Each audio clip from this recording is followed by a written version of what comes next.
All right, I'm Paige Pena. I chose Youth Care Specialist. The example organization that I found was the Heartland Family Service in Omaha, Nebraska. Was not able to find a career contact.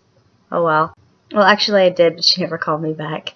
So the Youth Care Specialist, you could work for a nonprofit or maybe a government organization, typically things like that. The position that I found was full-time on a shift going from 7 a.m. to 3 p.m.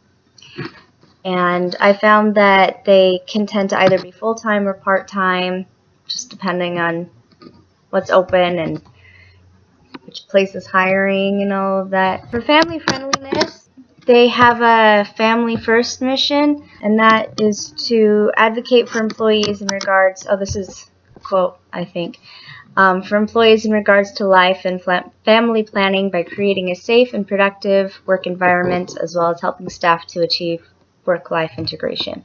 Now, I looked at the benefits for the job. I found a ton of benefits, and none of them said anything about maternity leave or paternity leave.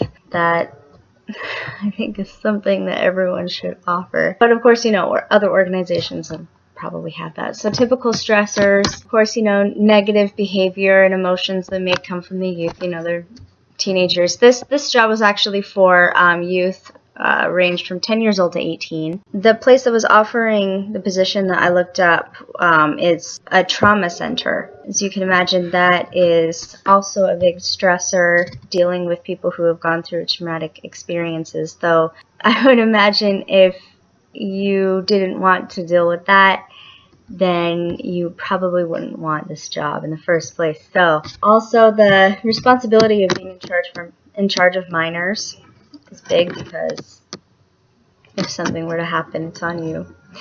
So typical benefits, they have a 403B retirement savings plan, accidental death and dismemberment, dental, dependent care spending accounts, EAP, flexible spending accounts, holiday party, life insurance, disability, medical, paid holidays, paid vacation, short-term disability, tuition reimbursement, wellness program. So common job tasks.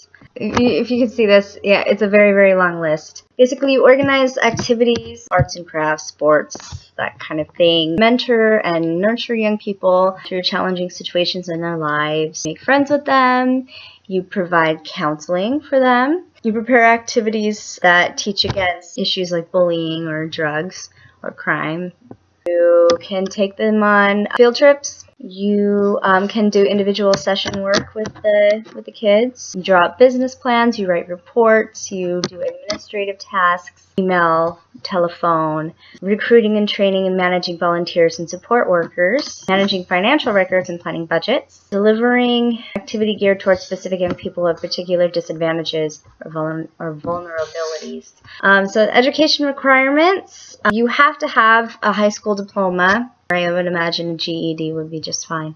But they prefer that you have a bachelor's degree in social work or a related field. So our field should probably just be just fine as well. No other certification required. Starting salary range. I looked over a lot of things, tried dozens of different search terms. I only found two numbers, which was the low number and the high number. So I have a starting salary and an experienced salary. So I've got $30,400 for the starting, and for experienced I have $42,400. The objectives: prevent things like gang activity, teen pregnancy, drug addiction, and other negative outcomes and behaviors in youth. Also to provide productive basis in education and help youth realize and reach their potential. I think this job would be great for people who are firm believers in humanistic psychology.